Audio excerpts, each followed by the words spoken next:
Derrière le volant, présenté par Recycoto, là où les pièces d'auto usagées sont les moins chères au Québec. Venez défaire vos pièces, l'entrée est gratuite. Bienvenue à cette deuxième saison de Derrière le volant dans un nouvel environnement. Entre autres, et beaucoup de nouveautés, vous allez voir.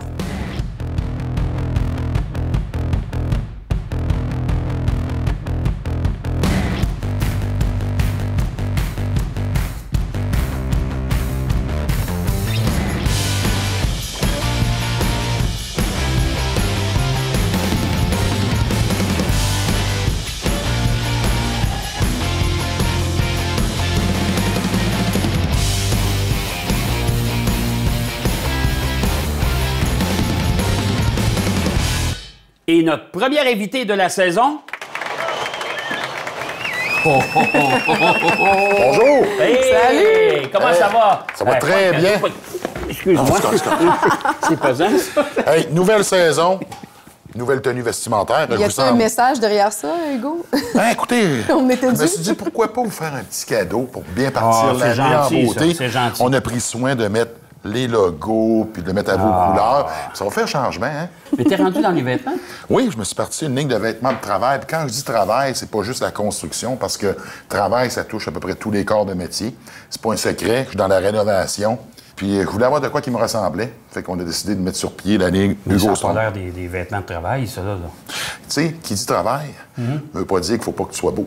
En 2023, travail et élégance, ça peut être dans la même phrase. J'aime ça, Voilà. mais ça me plaît. Mais est-ce que c'est unisexe, tout ce que tu fais, ou tu as des gammes femmes, des J'ai gamme hommes? femmes, gamme hommes. Donc, on touche à peu près à tous les corps de métier. OK. On parle d'infirmiers, infirmières, mécanos. On est dans le domaine de l'automobile. Oui, Donc, tout à fait. construction. Ensuite, on a des vêtements normés pour les métiers ou ceux qui ont besoin de sécurité, qui ont des normes à respecter. Est-ce que tu pourrais habiller les policiers? Ça fait partie de mes projets. Puis j'ai quand même un peu d'expérience. Tu as déjà déjà? été, Oui. c'est ça, il a Oui. déjà été dans la police. Ouais, puis mes premières années de police, quand je suis arrivé, ça a pris 4 mois avant que j'ai des pantalons. Donc, j'ai travaillé mes 4 premiers mois de police en jeans. Ah, tu vois, les contestations qu'il y a déjà eues, c'est lui qui avait parti ça. C'est ça, mais... Ben, mais dans ce cas-là, c'était pas à cause que je contestais rien, c'est qu'il y avait rien qui me faisait. Donc, tu as passé quand même une partie de ta vie derrière le volant. Une bonne partie, puis pas juste comme policier. Par la suite, au niveau des compétitions d'hommes forts, je donnais beaucoup de représentations. J'ai été porte-parole pour une compagnie d'outils, puis j'ai fait le tour du Canada. On parle d'environ 100 000 kilos par année. Comme policier, c'est le fun parce que tu as accès à des passe-droits que normalement que le citoyen normal n'a pas. Mais il faut quand même que tu respectes les lois. Mais c'est quand même le fun, ça, le thrill d'arriver sur une situation d'urgence, puis qu'il faut que tu te dépêches tout en respectant la sécurité des autres. Mais t'es pas dans une course, mais t'es un peu d'une course contre la montre aussi. Mais des véhicules de police, est-ce que c'est modifié? Ils sont modifiés pour le travail au niveau des équipements. Puis là, on va renforcer les freins, la transmission. Puis ensuite... Suspension, je pense un peu. Ouais, peut-être, ouais, un petit peu. ouais. Ça touche pas mal ça. Mais pas plus que ça, on n'en fait pas des véhicules de performance. Non, tant c'est que pas... ça. l'idée, c'est d'avoir un véhicule qui va durer dans le temps. Parce qu'il y a beaucoup d'arrêts, départs. Toi, quand tu sors, il y a un autre policier qui embarque dedans, puis il repart avec. Oui, puis les performances sont pas importantes parce que je pense que vous n'avez pas le droit de faire de poursuite au Québec. Ben, à vrai dire, non, c'est pas. Ça dépend, il y a un certain contexte, mais au niveau des performances, ça te prend des freins qui sont plus performants. Ouais. Un véhicule de patrouille, c'est un véhicule d'urgence. Donc, ça veut dire tes déplacements, des fois, mais tu vas aller beaucoup plus vite. Il faut voir que tu freines plus rapidement aussi.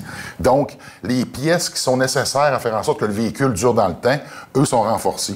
On se le cachera pas, ils vont prendre des modèles qui sont plus performants et prendre ces pièces-là. C'est ce qu'ils appellent les fameux police packs. Et donc, on s'en vient avec des voitures électriques. Oui. Ah, il y a déjà des voitures électriques, des constructeurs qui ont soumis leurs voitures électriques, dont la Mustang Mach-E, entre autres. Je pense que c'est la police de Détroit qui en a acheté quelques-unes. Et là, ils essayent ça. T'as l'air au courant? Oui, ben je suis ça. Je suis un peu l'industrie, hein, c'est normal. Écoute, moi, il y a toujours quelque chose qui m'intrigue chez tous les invités qu'on a eu derrière le volant, c'est les voitures que tu as eues depuis le tout début, depuis la première fois que tu as eu ton permis de conduire. Ça, j'ai hâte de savoir ça. Attends, je te tue, tu vas être surpris, mais en attendant, mais Ouais, pourquoi moi, j'ai pas hâte aller d'essayer. mettre vos chemises? Oh, Yes! yes, on va les mettre. Hey, ça. elles sont belles. Elles sont vraiment belles. Tu vas être beau bonhomme là-dedans. Oh, mon Dieu. Pas sûr que ça va me refaire. Il mais en m'a tout cas. donné une 3XL. Ça va changer. Bon, hey, Tiens, mais là. Cette capsule vous est présentée par ProLab. Les lubrifiants ProLab, synonyme d'efficacité énergétique. Vous êtes peut-être propriétaire d'une entreprise de camionnage ou encore vous avez votre propre camion pour votre business ou peut-être que vous connaissez absolument rien au monde du transport et du camionnage. Mais vous achetez en ligne et vous aimez ça quand ça va vite. Alors, cette année, Derrière le volant vous propose de mieux comprendre le monde du camionnage avec notre chum de Derrière le volant, Daniel Manceau. Wow, Dan, c'est impressionnant comment ça a l'air simple, les camions, parce qu'on s'imagine pas ça comme ça, là. Ben oui, bienvenue à bord. Donc, on parle ici d'un tableau de bord régulier similaire à un automobile, quelques options au niveau du camion ou de la remorque et une transition automatique. Avec le prix de l'essence et surtout du diesel présentement, ben c'est pour ça qu'on fait ça, là. C'est pour expliquer aux gens comment on peut peut-être améliorer le transport avec des trucs. Et oui, le prix du diesel est vraiment très haut. Donc, on parlait de maintenance préventive, de fiabilité sur la route aujourd'hui avec les camions. Moi, je fais les deux. Ah, pas en même temps. Pas mal. Pour vrai? Oui. Moi, j'adore. C'est pas contre-productif. Vous avez sûrement remarqué quelque chose. Ben oui. Ce n'est pas un volant régulier. Non, non. Si on va avoir une fiabilité à long terme sur la route, donc une inspection visuelle à faire sur quelques points.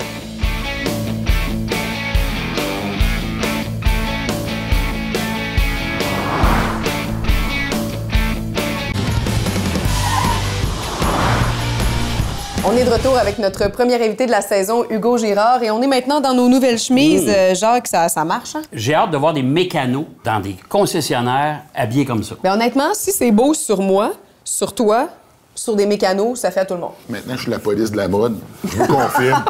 La police de la mode. Ça marche. Elle est bonne, elle est bonne. Hey, tu te demandais Ouais. tantôt, c'est quoi la première voiture que tu as eue? Je suis curieuse, moi aussi, de savoir. Ma première voiture, c'est une Mazda GLC. T'es sérieux? 1983. Beige. Savais-tu cette carrure-là? Ouais, mais j'avais pas un gros budget. J'avais OK. payé ça 375 $. Il fallait que je fitte dedans. T'es étudiant, t'as pas beaucoup de sous. Puis je l'ai tiré le plus possible. Puis après ça, ben là, j'ai changé de modèle pour un Nissan Sentra.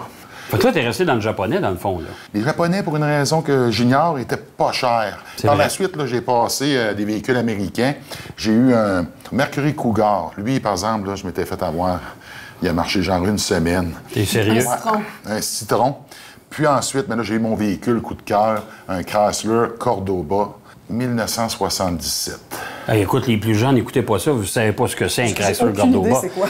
C'est une grosse voiture. Aujourd'hui, là, Il était peinturé noir mât au rouleau. Au Alors, rouleau. j'avais pas les moyens de l'envoyer au paint bon, puis shop. raconte-moi, c'est cette voiture-là, que t'as les vitres aussi de côté. Ouais, les vitres, on les avait peinturées par en dedans, en arrière, pour se poser. Là. Ça, c'était pour les teinter, genre? Moi, c'était pour les teinter.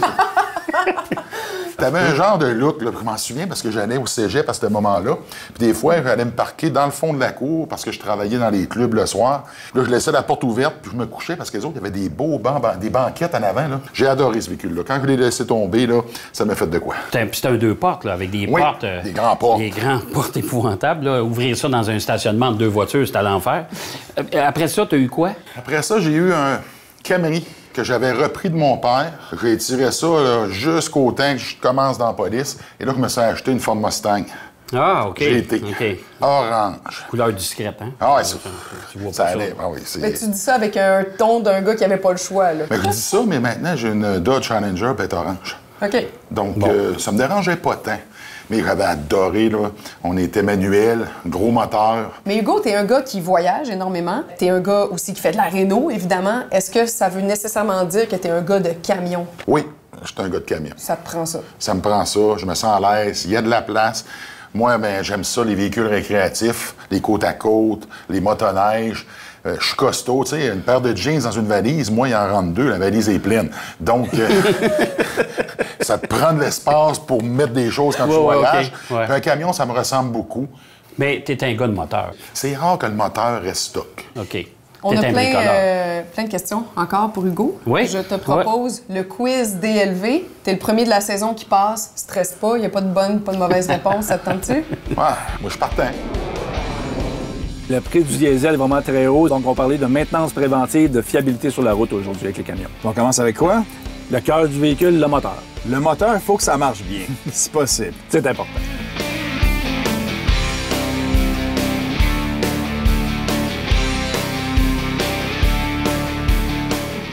OK, voici l'intérieur de la bête. Oui, le cœur du véhicule, le moteur. Ça, il faut que ça fonctionne. À la base, c'est pas mal le principe d'avoir un camion qui fonctionne. Si on va avoir une fiabilité à long terme sur la route, donc une inspection visuelle à faire sur quelques points. On parle ici au niveau de l'antigel, les courroies, les boyaux, les tuyaux qui sont là, au niveau de la colonne de direction et les niveaux d'huile. Donc, à chaque fois qu'on prend la route, qu'on sort pour une livraison, un transport, peu importe, Oui. le gars ou la fille qui conduit le camion, il faut faire ça. En préventif, on le fait de cette façon-là. Ça prend un petit 5-10 minutes à faire le tour du véhicule. Donc, on s'assure qu'on a un véhicule fiable pour longtemps. Si vous êtes un ou une adepte de notre émission, vous avez forcément remarqué que notre décor cette année est splendide et surtout vraiment original. C'est le travail, c'est l'œuvre de Caroline Bergeron qui fonctionne sous le nom d'artiste Aro, ARO. Exactement. Caroline, bienvenue à l'émission et merci tellement de nous fournir ce décor-là. Je pense que les gens ont remarqué, là, tu peins des pièces de char, finalement. C'est ça que tu fais. Puis moi, la première question que j'ai pour toi, c'est es-tu une fille de char ou une artiste? Bien, je pense que les deux.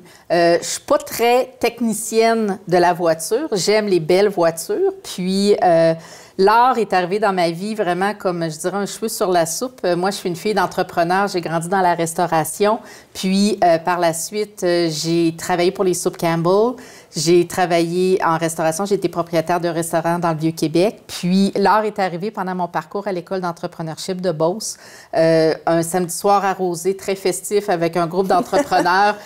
Puis j'ai peint pour la première fois de ma vie, puis ça a été vraiment une révélation. J'étais comme un barrage sur le point d'imploser. Je vivais des enjeux dans mon entreprise, puis je me questionnais. Puis l'art est arrivé, puis ça a fait comme « Oh my God, j'ai le goût de faire ça pour le restant de mes jours ». Fait que ça a été vraiment là un clash. Mais sur le tard, ça fait pas longtemps. Là. Ça fait 6 ans que je suis dans le marché de l'art. Puis en 6 ans, bien, il s'est passé vraiment des belles et grandes choses. Je suis représentée par 9 galeries d'art actuellement au Canada, aux États-Unis. J'arrive d'une super belle exposition à New York. Mes œuvres ont voyagé sur les 5 continents. Tu as peint pour Michelle Obama. J'ai peint pour Michelle Obama en 2019. Ça fait 6 ans qu'elle peint et elle a peint pour Michelle Obama. C'est quand même incroyable. Comment tu t'es mis à peindre des volants puis des capots d'auto, là? Bien, c'est un peu un défi entre moi et mon conjoint parce que lui, il est instructeur pour le Club Porsche Canada, puis il fait de la restauration automobile aussi, puis il y avait des capots de disponibles à notre entrepôt. Là, ça a créé comme vraiment dire, bien, c'est original et tout ça. Puis le projet a réellement décollé où, à un moment donné, j'étais dans une œuvre caritative, puis on m'a amené à présenter des œuvres sur pièces automobiles. Puis j'ai M. Robert Poitier, qui était alors président-directeur général de la Corporation des concessionnaires auto du Québec, qui a vu mon travail, puis il m'a dit « J'aime ça, je veux te rencontrer ». Fait que ça a commencé comme ça. Ça a décollé. Exactement. Si on se transporte sur nos routes québécoises, ben ça sera peut-être un autre paire de manches. On va réduire la friction, la chaleur, et on va protéger les pièces en mouvement métallique à l'intérieur du moteur. Tu peux même pas penser être aussi rapide que ça, même si t'es vraiment bon. Et d'ailleurs, ils sont en train de disparaître. Il faut apprendre à se détacher tranquillement. Ah oui, il faut les laisser aller. Hein. Il y a une certaine amertume.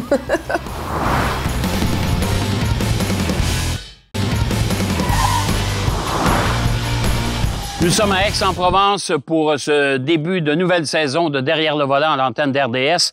Ben oui, Aix-en-Provence signifie les vignobles, le beau temps, la Méditerranée.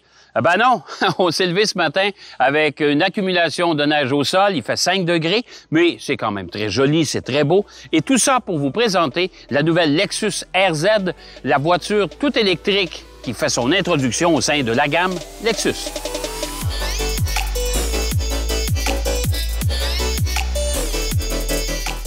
Vous avez sûrement remarqué quelque chose. Ben oui, ce n'est pas un volant régulier. Non, non. Maintenant, on va offrir en option chez Lexus ce RZ avec ce fameux volant, je vais l'appeler type F1, mais un volant complètement coupé, qui nous permet, entre autres, d'avoir une meilleure visibilité sur le tableau de bord, bien sûr, parce que c'est un tableau de bord un peu plus traditionnel, avec les indicateurs principaux qui sont tout juste devant moi ici. On a un immense écran qui est incliné vers le conducteur, qui nous permet une meilleure lecture aussi, avec des commandes de chauffage, de climatisation traditionnelles, avec un bon bouton de volume pour la chaîne audio, bien sûr. 2 moteurs électriques, c'est une version, bien sûr, à 4 roues motrices. Le moteur à l'avant est un peu plus puissant que celui à l'arrière pour nous permettre une meilleure conduite, une meilleure stabilité aussi en virage. Hugo, tu es le premier invité de la saison, alors tu es le premier à se prêter au jeu du quiz Derrière le volant. Es-tu prêt? Il est où le volant? Là. Ça va aller mieux si on va être derrière le volant. La première question, je devine ta réponse, là. Voiture ou SUV? SUV. On comprend pourquoi. J'ai 3 chiens. C'est ça la raison, tu sais. Je prends de la place, je voyage beaucoup, je suis tout le temps dans mes valises. Donc, un SUV, plus pratique qu'une voiture. Automatique ou manuel? Tu sais, là, quand tu es un peu de la performance, tu veux ça manuel, mais maintenant, les transmissions automatiques sont tellement performantes que tu peux pas t'en passer. Dans le trafic, des fois, manuel, c'est tannant un peu. Très tannant. Quand tu traverses le pont, tu t'en vas, quand je m'en vais chez moi, ça arrive sud, puis je suis pogné dans le trafic, puis que là, j'ai mon Challenger, puis que là, à tout bout de champ, j'ai le pied sur la clutch, puis je l'aime pas. Mais c'est quand même plus le fun de conduire manuel, en général, là. Je te dirais, oui, t'as du fun, mais les véhicules automatiques maintenant de performance, ils ont 10 vitesses. Tu peux même pas penser être aussi rapide que ça, même si t'es vraiment bon. Et d'ailleurs, ils sont en train de disparaître. T'as raison, il y en aura plus dans très peu de temps. Faut apprendre à se détacher tranquillement. Ah oui, il faut les laisser aller, hein. Il y a une certaine amertume. Location ou achat d'un véhicule? Achat. Oui. Neuf ou usagé? Neuf. Location, j'ai fait ça une fois, plus jamais. Donc, j'aimerais mieux les acheter. Moi, les véhicules, j'en prends soin. Les gardes-tu longtemps? Je les garde longtemps. Là. Mes camions, là, je les paye à terme, puis je les garde encore, des fois, le double de ce que ça m'a pris pour le payer. Donc, je vais vraiment aller chercher là, tout ce que je peux aller chercher du camion, on va de le passer à un autre, puis après ça, je recommence avec un neuf. Fait que le dernier, ça va peut-être être mon dernier. J'espère que non, mais j'ai tendance à les garder au moins de 10 à 12 ans. Quand même. Ouais. On a appris un peu tantôt tes goûts sur les couleurs des véhicules, notamment le orange. Mais en général, es-tu couleur ou neutre? Moi, je suis noir. Oui. Ouais. Mais un véhicule sport, tu veux que ça soit flashy. Fait que ma Mustang est orange, mon Challenger est orange, mais mes camions sont noirs. Les sièges, cuir ou tissu? Cuir. Quand t'as des chiens, hein, pour le poil. Ah, pour le poil, oui. Mais c'est vrai que ça se lave mieux. Puis c'est beau, un beau cuir, là, quand c'est bien entretenu. Là. Puis ta voiture, tu la gardes propre. Là. J'ai tendance à les garder propres, donc j'aime mieux le cuir. Confort ou performance? Performance. Donc, c'est de trouver le juste milieu entre performance et confort. Puis on s'entend performance d'un camion, un beau gros moteur diesel, beaucoup de torque, ça avance. T'es pas dans la performance pure, mais c'est le fun d'en avoir un peu. Mais avec ton format, si tu me permets de dire ça, est-ce que tu es tout le temps confortable dans tes véhicules? Je choisis le véhicule en fonction de ça. Hein? En fonction d'être confortable dedans. Donc, j'avais tenté à un moment donné d'aller dans la voiture exotique, puis ça n'a pas été long que j'ai compris que ça fonctionnerait pas. C'est quand il faut que je sorte du siège pour passer par-dessus le seuil de porte. C'est pas pratique. Ou tu rentres, mais que tu ressors plus. Ouais. Bon, là, on est là aussi aujourd'hui pour donner des conseils, des trucs pour l'entretien préventif pour améliorer le système, justement. Donc, ce qu'on va faire, c'est qu'on peut rajouter un anti-friction à l'intérieur au niveau du moteur pour réduire au niveau de la consommation de carburant. Donc, on va réduire la friction, la chaleur, et on va protéger les pièces en mouvement métallique à l'intérieur du moteur. Ça fait ça. Oui. Est-ce que c'est seulement pour les camions ou je peux partir avec? Tout type de véhicule sur la route, on peut travailler avec un produit comme ça. Fait que ça, tu mets quoi? Tu mets 1 litre va traiter sa grosseur de véhicule-là. OK. Ça, c'est un produit ultra concentré qui va vraiment nous aider à réduire la friction. Je vais le prendre pour mon char. C'est bon.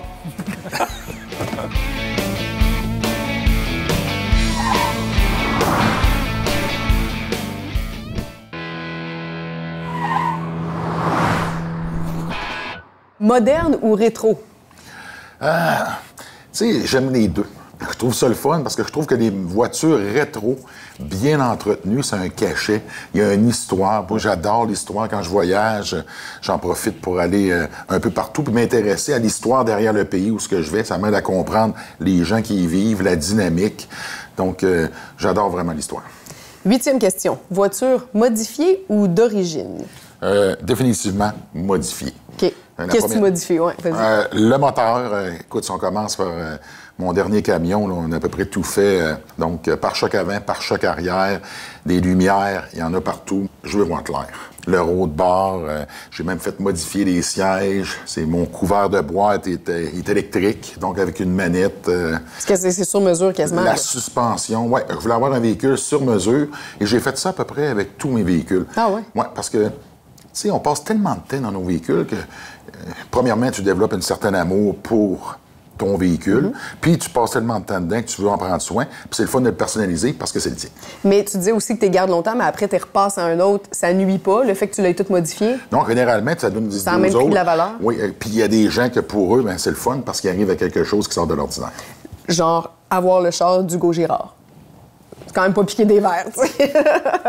Mettons qu'il fait chaud dehors, air climatisé ou vitre baissée? Moi, je fais les deux. Ah, pas en même temps? Pas mal. Pour vrai? Oui. Moi, j'adore... C'est pas contre-productif. Ah, tu sais, j'ai le même problème l'hiver. L'hiver, je descends ma fenêtre avec du chauffage. Ça me prend un courant d'air. Il faut vraiment que j'aille de l'air qui entre. C'est pas tout le monde qui aime ça. Quand j'étais policier, d'ailleurs, mes confrères n'aimaient pas ça travailler avec moi parce que souvent, ils étaient malades parce que le courant d'air fait le tour puis ils l'ont dans le cou. Mais moi, d'être strictement à l'intérieur avec de l'air chauffé ou climatisé, je me sens vraiment pas bien. Donc, c'est vraiment le mélange des deux. La clim dans le fond, la fenêtre baissée. Je suis contente de cette question-là. Je ne m'attendais pas à cette réponse, honnêtement. Dernière question. Conduire ou se faire conduire? Définitivement conduire. Avec copilote ou sans copilote? Peu importe. L'important, c'est que je sois derrière le volant. Tu sais, quelle belle fin. Merci, Hugo. Bienvenue. On parle de 340 km d'autonomie. Si on se transporte sur nos routes québécoises, ben ça sera peut-être un autre paire de manches. Si vous prenez la version la plus équipée, on parle de 80 000 $. C'est quand même pas donné, mais on est dans la catégorie quand même des véhicules de luxe. Audi, BMW, Mercedes, on est vraiment dans ce secteur-là. Donc, il faut s'attendre à payer ces prix-là. Alors, les véhicules électriques, évidemment, ça va super bien. C'est toujours très confortable. C'est toujours très silencieux, bien sûr. Véhicule particulier avec la conduite, justement, tout électronique. C'est une conduite qui est très précise, beaucoup plus que la conduite traditionnelle. Je pense que c'est un véhicule qui va connaître beaucoup de succès sur le marché canadien, compte tenu de son prix, rapport qualité-prix, et surtout la grande fiabilité des produits Lexus. Moi, je regarde ça, le décor, là, puis c'est magnifique. Ouais. C'est très cool, hein? Surtout dans une garçonnière. Tu sais, je sais pas si c'est un endroit à toi. Ben là. oui, ben oui. On a tous, les gars, on a toute une place à nous autres. Là. Tout ça, tu mets ça là-dedans, c'est super sharp. Je sais que tu es un gars de construction, puis on aimait ça t'accueillir à l'émission. Puis on va être obligé de te revoir. Tu vas être obligé de revenir nous voir parce que moi... pas sérieux, mais oui, tu monsieur. de revenir. Oui, monsieur, parce que je vais te prêter des camions. OK? Alors... C'est de la musique, ça, dans mes oreilles. Bon, tu vois, dans les prochaines semaines, le premier camion que tu vas essayer, c'est le Toyota Tundra, version hybride. OK? Jamais essayé ça et jamais essayé de Toyota camion. Bon, alors ça va être l'occasion de le faire, puis tu vas venir nous reparler de ce camion-là. Je veux avoir tes impressions, c'est important. Ben, c'est un bon timing, des inaugurations pour les magasins BMR. Tu traînes des matériaux, c'est super. Je porte parole pour une compagnie de construction, Alexis Construction. Donc, le camion à point. Merveilleux, merveilleux, je suis bien content. Merci de ta visite. C'était le fun, Hugo. Ça me fait plaisir. C'était vraiment le fun. Alors, Evelyne, bien sûr, la semaine prochaine, on aura encore beaucoup de matériel et un autre invité surprise. Derrière le volant vous a été présenté par Recycoto. Vendez votre vieille voiture rapidement et sans tracas. Faites affaire avec le leader de la revalorisation automobile au Québec.